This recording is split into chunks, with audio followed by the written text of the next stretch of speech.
न देवकी पुत्रः न यशोदा नंदनः न अनिरुद्ध पितः कृष्णः स्वयं कृष्णः। సో నేటి ఈ సమావేశానికి వచ్చిన విశిష్ట అతిథి మన ముఖ్య అతిథి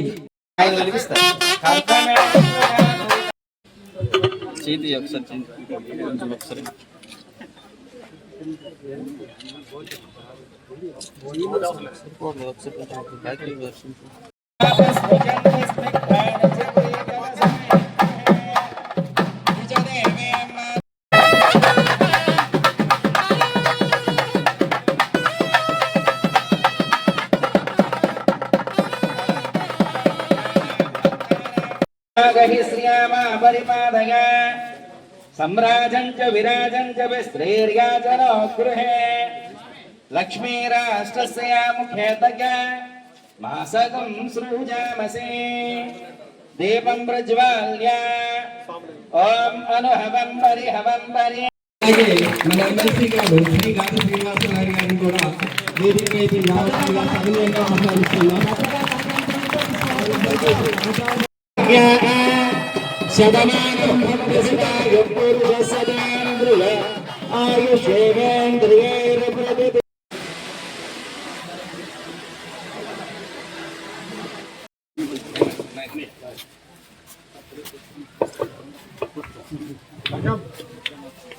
ఆఫీస్ పెట్టుకుంటాం ప్రతి రోజు గ్యాప్ రావాలి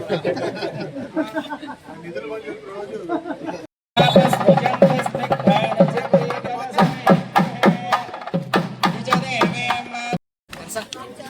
సో నేటి ఈ సమావేశానికి వచ్చిన విశిష్ట అతిథి మన ముఖ్య అతిథి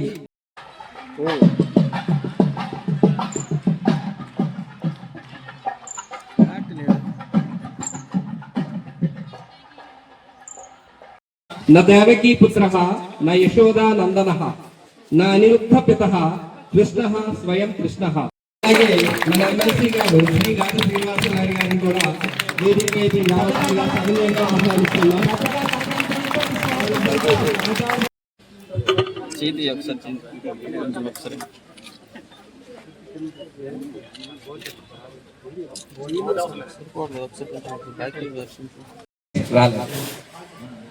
ఆయన స్పాన్సర్ చేసిన స్పోర్ట్స్ మెటీరియల్ ని అలాగే స్పోర్ట్స్ యూనిఫామ్స్ ని మన గౌరవ శాసనసభ్యులు మన రెసిడెన్షియల్ స్కూల్ కి సంబంధించిన ఓల్డ్ స్టూడెంట్స్ ఎవరైతే ఉన్నారో నిజంగా ఈ రాష్ట్రానికే కాదు దేశానికి కూడా మీరు ఆదర్శం. సుమారు ఇప్పుడు వరకు వాళ్ళు అంటే ఇవాళ మనం ఓపెన్ చేసిన 10 లక్షల రూపాయల పనులు ఇంచుమించు రెసిడెన్షియల్ స్కూల్కి 1.5 కోటి వరకు ఖర్చు పెట్టి ఉంటారు. నిజంగా ఆదర్శం. ఇంత మంచి ఓల్డ్ స్టూడెంట్స్ ఉన్నారంటే నేను వేరే ఇంకేదో దత్తత తీసుకుంది, ఇది దత్తత తీసుకోకుండా ఉండవలసింది. ఎందుకంటే నా వరకు మీరు చేయడానికి కూడా ఏం రానివ్వట్లేదు.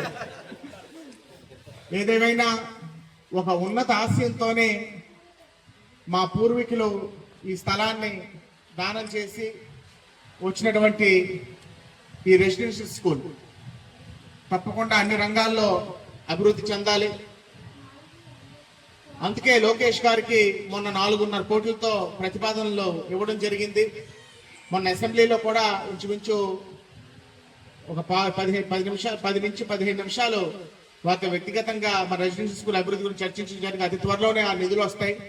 ఈ రెసిడెన్షియల్ స్కూల్ యొక్క రూపురేఖలు మన తరం కాదు, మన తర్వాత తరాలకు కూడా ఆదర్శంగా ఉండే విధంగా రూపురేఖలు మారబోతున్నాయి. మళ్ళీ నేను అమరావతి వెళ్ళినప్పుడు దాన్ని మళ్ళీ పర్సూ చేస్తాను. అయితే ఈసారి నాకు మరొక సాయం ఉంది.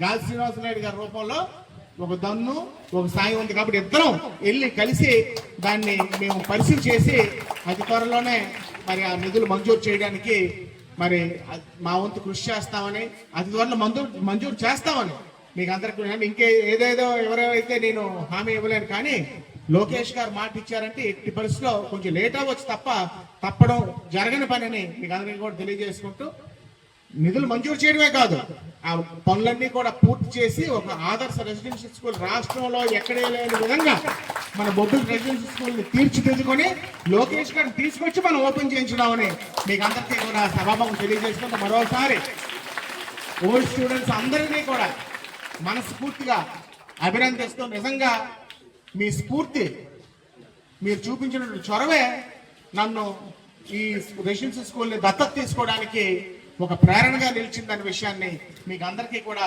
తెలియజేసుకుంటూ మీ అందరి దగ్గర సెలవు తీసుకుంటాను.